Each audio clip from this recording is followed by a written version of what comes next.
Good evening, everyone. Last year at the NATO summit in Lithuania, the United States brought together every member of the G7 to sign a joint declaration of support for Ukraine. 25 additional countries joined us quickly. Each agreed to forge a long-term bilateral commitments with Ukraine. President Zelenskyy and I have just now signed that agreement between the United States and Ukraine. Our goal is to strengthen Ukraine's credible defense and deterrence capabilities for the long term. A lasting peace for Ukraine must be underwritten by Ukraine's own ability to defend itself now and to deter future aggression anytime in the future. The United States is going to help ensure that Ukraine can do both, not by sending American troops to fight in Ukraine, but by providing weapons and ammunition, expanding intelligence sharing, continuing to train brave Ukrainian troops at bases in Europe and the United States, enhancing interoperability between our militaries in line with NATO standards, investing in Ukraine's defense industrial base so in time they can supply their own weapons and munitions, working with Ukraine's partners to build a future force that is strong, sustainable, and resilient, and supporting Ukraine's economic recovery as well as its energy recovery after Russia has repeatedly targeted Ukraine's energy grid with massive attacks in the futile attempt to break the will of the Ukrainian people. All these lines of efforts and others are laid out in this agreement. Additionally, the G7 achieved a significant outcome this week on the matter of Russia's frozen assets in Europe and other places outside of Russia. Back in 2022, 2 days after Russia's invasion, members of the G7 and the European Union worked together to freeze $280 billion in Russian central bank funds outside of Russia. I'm very pleased to share that this week, the G7 signed a plan to finalize and unlock $50 billion from the proceeds of those frozen assets, to put that money to work for Ukraine. Another reminder to Putin, we're not backing down. In fact, we're standing together against this illegal aggression. The agreement that President Zelenskyy and I just signed also lays out our shared vision for a just peace, a peace rooted in the UN Charter and the principles of sovereignty and territorial integrity, a peace with a broad base of support around the world that holds Russia accountable for the damage it has done in this war. We will see this vision strongly affirmed at the historic peace conference happening in Switzerland this weekend, where Vice President Harris will represent the United States. Finally, this agreement accelerates Ukraine's integration into the European transatlantic communities. It includes major commitments from Ukraine to implement democratic, economic, and security reforms in line with the European Union's accession goals and NATO's programs of reform. While we take this step, the United States is also intensifying pressure on Russia. Yesterday, the U.S. Treasury Department made clear any bank anywhere in the world that deals with sanctioned Russian banks, companies, or individuals risk being sanctioned themselves. And we announced roughly 300 new sanctions on individuals and companies that are helping Russia with the war effort. They include key parts of Russia's financial sector. I'll wait till it goes over.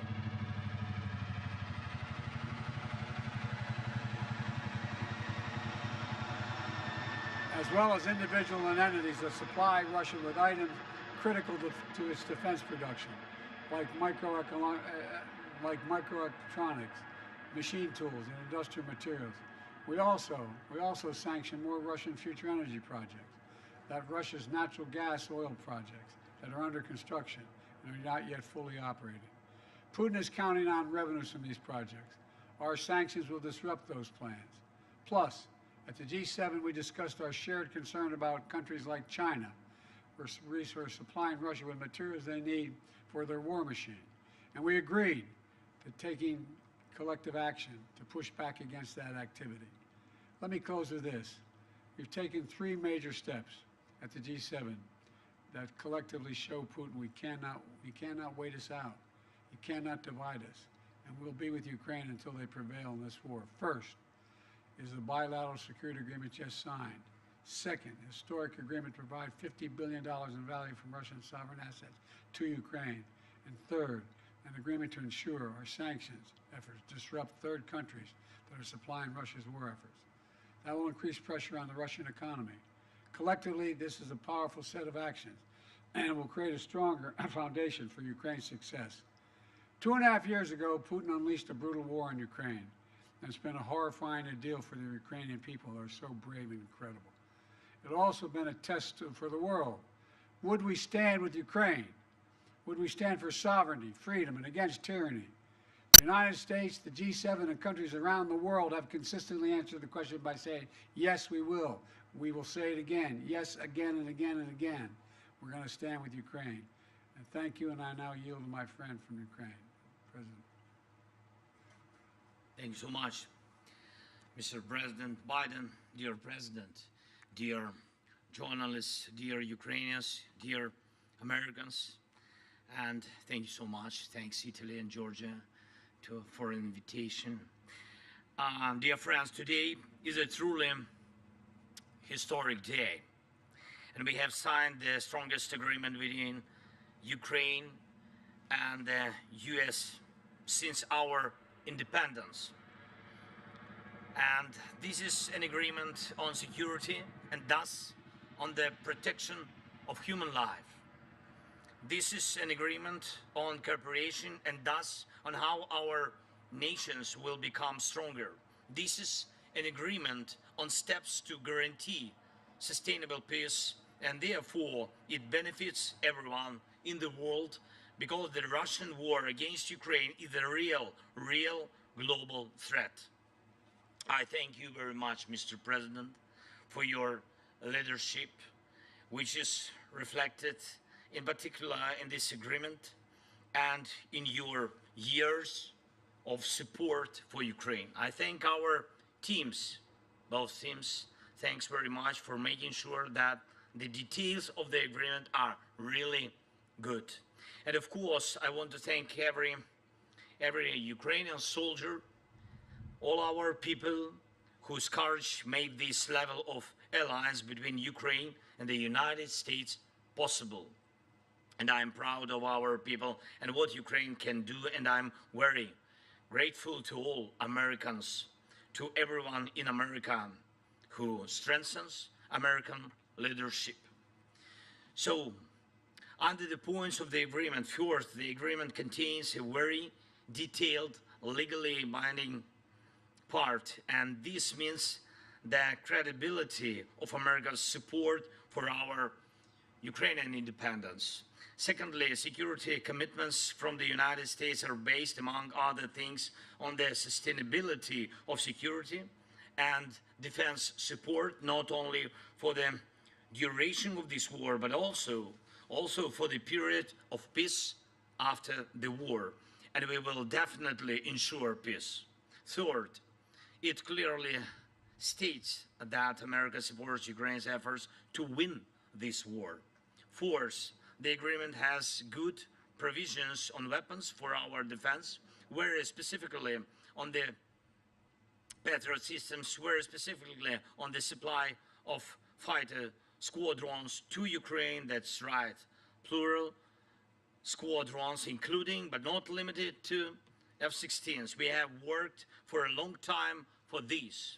The agreement is also very specific about the supply of the necessary weapons, joint production, and strengthening of the defense industries of our countries through our cooperation. And this is something that will not only provide security, but also new, good jobs for Ukrainians and Americans. The agreement also outlines what is needed in terms of intelligence information.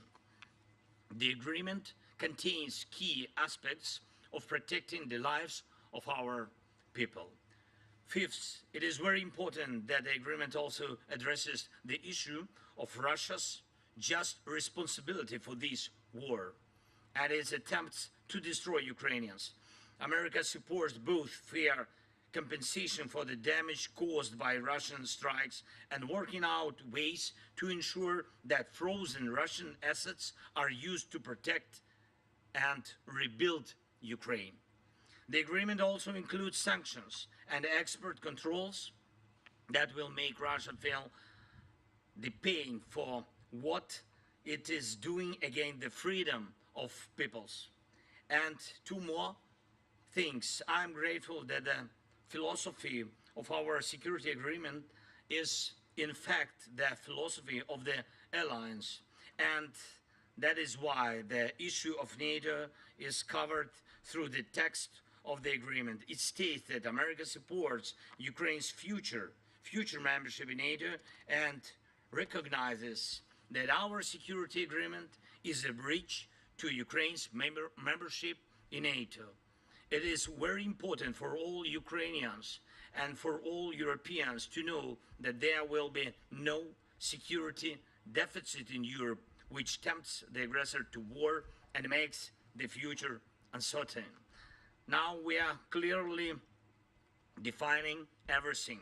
We will cooperate for the sake of victory, make peace guarantees effective, and provide the necessary security for our people. And thank you, Mr. President, for your leadership in the G7's decision on 50 billion loan for Ukraine. It's a vital step forward in providing sustainable support for Ukraine in winning this war. Russian immobilized assets should be used for defending lives of Ukrainians from Russian terror and for repaying the damage aggressor caused to Ukraine. It's fair and absolutely right. Mr. President, thank you, your team. I would also like to thank the United States Congress for their support, both parties, both chambers. Thank you, and thanks to every American heart that does not betray freedom and supports us. Slava Ukraini!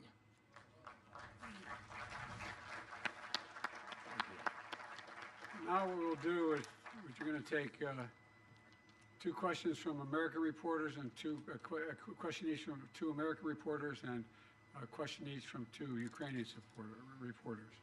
The first person I'm to call on is Colleen Long of the Associated Press.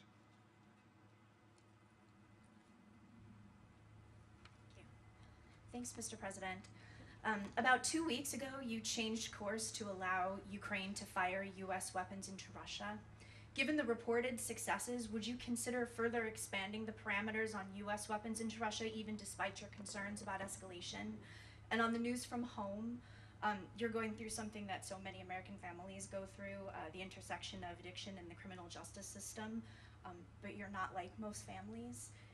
Was your son able to get a fair trial? Do you believe the Justice Department operated independently of politics? And for President... Let me answer your question and you ask his question, okay? With regard to the first question, it is clear that the near abroad, meaning just across the line of the border with Russia and Ukraine, that it makes a lot of sense for Ukraine to be able to take out or combat what is coming across that border. In terms of longer-range weapons into the interior of Russia, we have not changed our position on that sort. With regard to the question regarding the family, I'm extremely proud of my son Hunter. He has overcome an addiction. He's one of the brightest, most decent men I know, and I am satisfied that I'm not going to do anything. I said I abide by the jury decision, and I will do that, and I will not pardon him. President Zelenskyy, a number of leaders here in Italy, including President Biden, are facing upcoming election challenges. How will the security agreement signed tonight and the other promises of support continue if they are not in office? And what's your contingency plan if they don't?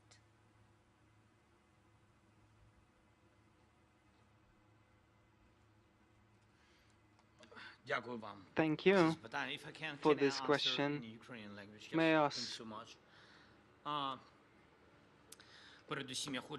First and foremost, I'd like to thank the people of the nations, first and foremost, to the United States, to the countries in Europe and on other continents who have supported us since the very beginning of of this absolutely unjust war of Russia against the people of Ukraine. That is it. They've been killing people, their homes and territory. All that is very important. It is part of life. But first and foremost, we're speaking about people and lives of people. You understand? And this war was unjust since the very beginning. The war of this evil, whose name is Putin, the war against the people of Ukraine, and he has killed so many people. To say that it is not him, there was a military man who did it, the last one is just an instrument of his, and he's playing this instrument, and therefore it is important for us that since the very beginning we were supported by people, by nations, because they understood that we share common values, we simply want to live, and the people understood. They imagined what will happen if such evil attacks them, and therefore we were supported by people. And I thank President Biden and other leaders who, since the very beginning of the invasion, Putin's invasion, started to support us.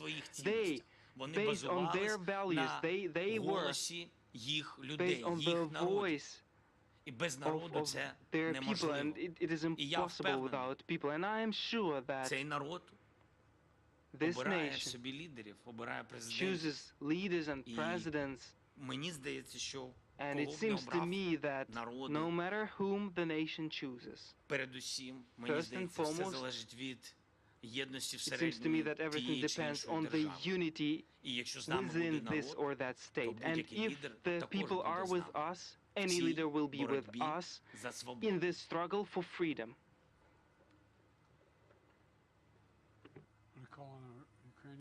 Yeah, with pleasure. Thank you so much. Так, будь ласка, телеканал Інтер. Yes, please, Inter. Irina Ivanova, Irina Ivanova, Ukraine, Inter and TV I have a channel. question for both leaders.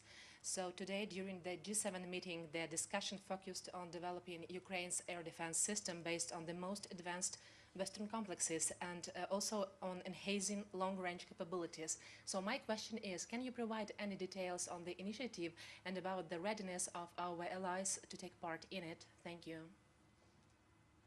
I'd be happy to respond to that. We have acquired commitment from 5 countries so far for Patriot batteries and other air defense systems, as well as we've let it be known to those countries that are expecting from us air defense systems in the future, that they're going to have to wait. Everything we have is going to go to Ukraine until their needs are met, and then we will make good on the commitments we made to other countries. I think President Biden already answered your question. Really, he knows, and all other partners, they know that urgently we need 7 Patriot systems. Yes, to save our cities, not all of them, it's a pity, but urgently 7. And we discussed the possibility of having 5 of them. It's true, but the partners work on it. It doesn't mean that tomorrow we will have these 5 systems, but we see in the closest future good result for Ukraine. You'll have some relatively quickly. American reporter, Josh Weingrove, Bloomberg.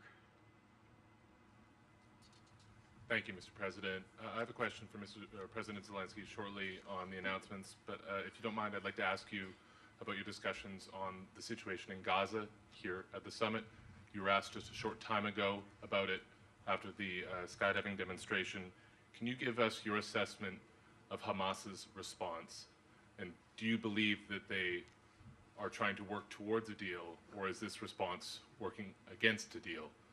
And what is your message to allies, including those here at the G7, about what more, if anything, the U.S. can do to drive towards a peace agreement?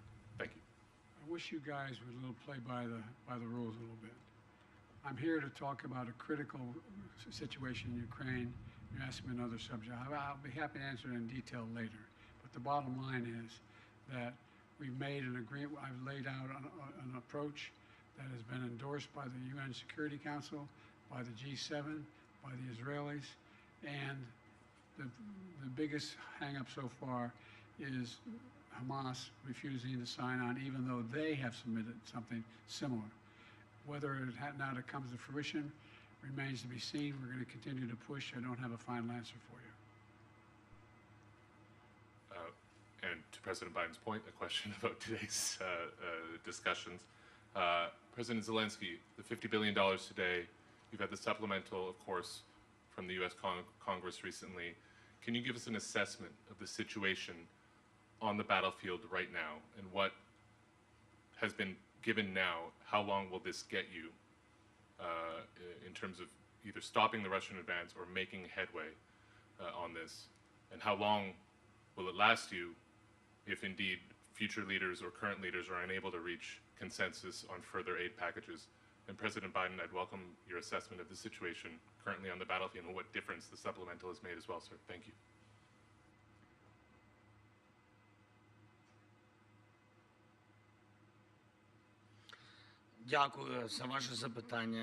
Thank you for your question. Indeed, we were expecting the fundamental package of the support within the Congress of the United States of America, and truly it was a long pause for our warriors first and foremost, but it is important, and we are grateful that in the very end we have this supplement, and this will for sure strengthen our warriors. Yes, this has given the opportunity to the enemy within this pause to try to occupy Kharkiv, but that attempt was stopped by our warriors. They were repelled. The enemy was repelled, and we, despite everything, disrupted all their plans, and it seems to me that that is the most important thing. What this supplement that will arrive gives us, it enables us to fully equip the reserves, those guys, those brigades that are ready, so that they provide for the opportunity to rotate our units on the battlefield, so that they can have some rest, so that the brigades can regenerate, so that other brigades enter the battlefield instead of them with equipment. This is what the supplement gives them. So the raise of morale, but also the raise of strength of our brigades, and it seems to me that this is the most important. For how long this will be enough? Look, we without package have been holding the lines for 8 months, and the Russians had no successes. And therefore, the question for how long it will be enough? No, I think the question has to be for how long the unity will last. The unity in the United States together with the European leaders. How these or those elections will influence this unity. It seems to me that we should look on this exactly this way, to preserve unity, to preserve the integrity of the world, integrity of the democratic world, because if Ukraine does not withstand, the democracy of many countries will not be able to withstand, and I'm sure of that.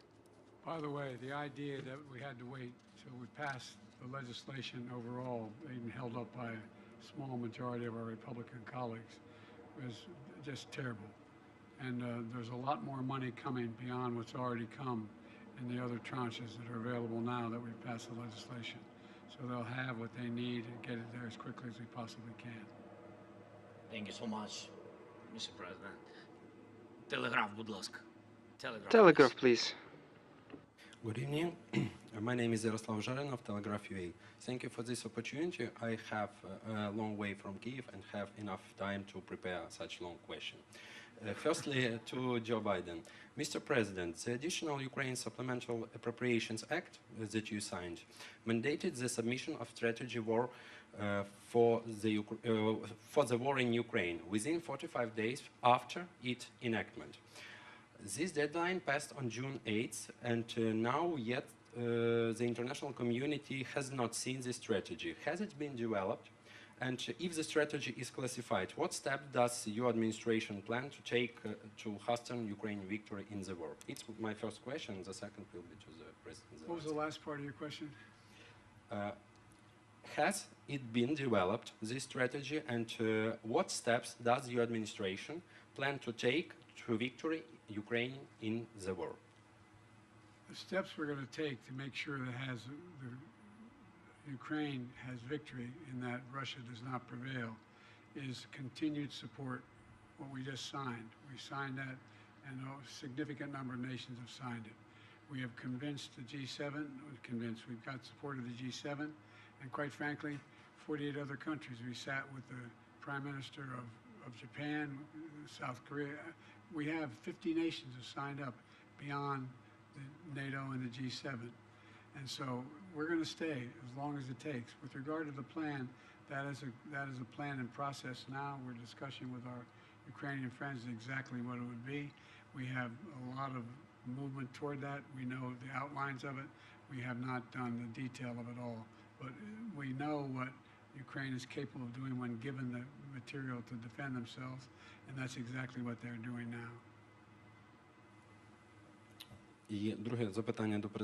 And my second question is to President Zelenskyy. It will be in Ukraine. And recently you have made a couple of sharp statements regarding China, and there are rumors in press regarding the possible supplies of Russia's weapons to China. Apart from that, China is actively promoting its own peace plan among certain countries. What are the motives of Beijing now, and would it be possible to change the vision of China regarding our war, and which role the US can play in this? And the final question is China a partner of Russia in these crimes that it commits? Yes, I understood that your trip was long.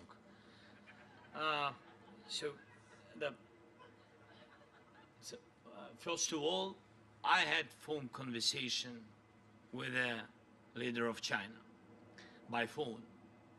He said that he will not sell any weapon to Russia. That is the first. We'll see with you.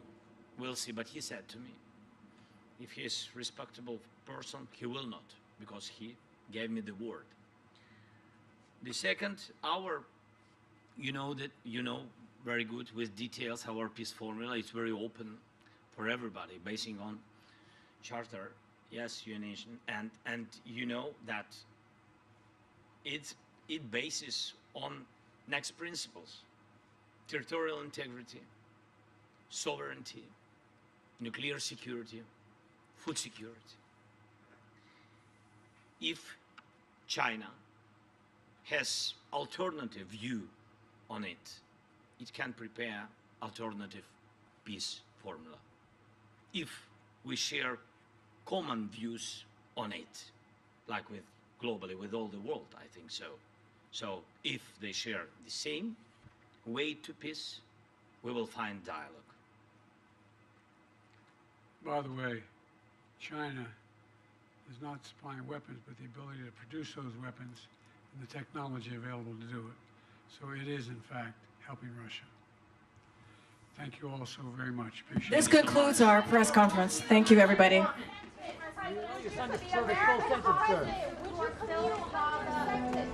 Mr. President, do you plan on continuing to sign sanctions? I know